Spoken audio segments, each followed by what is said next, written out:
To anyone with even a hint of petrol flowing through their veins, Bathurst is a pretty special place. The 6.2 kilometre road, snaking its way up and down a picturesque mountain in country New South Wales, is the home of Australia's greatest motor race, a place that's made and broken careers.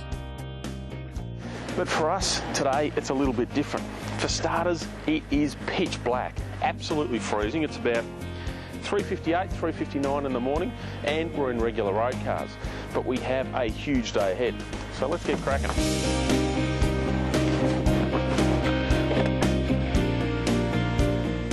The idea of this test is to recreate the Bathurst 1000 with a twist.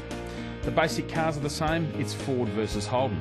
But we're not worried about lap times or top speed. The winner will be determined by one thing: which car uses the least amount of fuel. On paper, the Commodore Berliner has an advantage thanks to its new 3-litre V6. It's claimed to use an average of just 9.3 litres per 100 kilometres. Our Falcon G6, complete with an optional 6-speed automatic and the trusty 4-litre 6-cylinder, uses a bit more, about 8% more, 10.1 litres per 100 kilometres. One of the things you appreciate at this time of night is a good set of headlights, something Ford and Holden do very well. But it's still a lonely place. In fact, the only things even vaguely interested in what we're doing are the kangaroos. Now, it is possible to get almost 900 kilometres out of the Commodore's fuel tank, but that's on a freeway. Throw in the steep Bathurst Hill and fuel use is a little higher. Luckily, we've come prepared.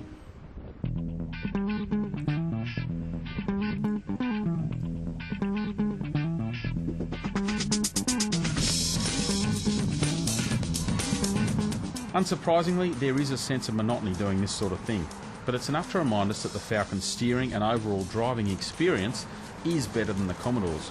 It's a more polished drive, and the extra torque from that big 4-litre engine makes light work of the steep climb up the hill.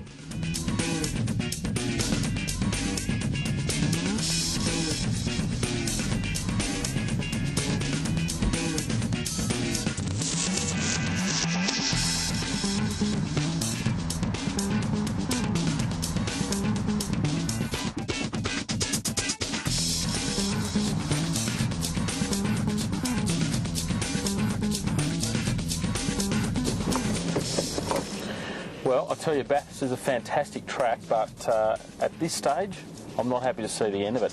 161 laps, one of the longest days of my life. We've been driving for a little over 21 hours between the 6 of us. It's just after 1 o'clock in the morning. One of the most interesting things is the differences between the figures we're getting on the trip computers. So, for instance, the Commodore's trip computer says that we've done just over 1,000 kilometres. The Ford is saying more like 974, so tiny little differences. Same with the fuel consumption, but we're ignoring all of that. We're actually going to take real fuel figures, go and fill the cars up. That's when it'll get interesting.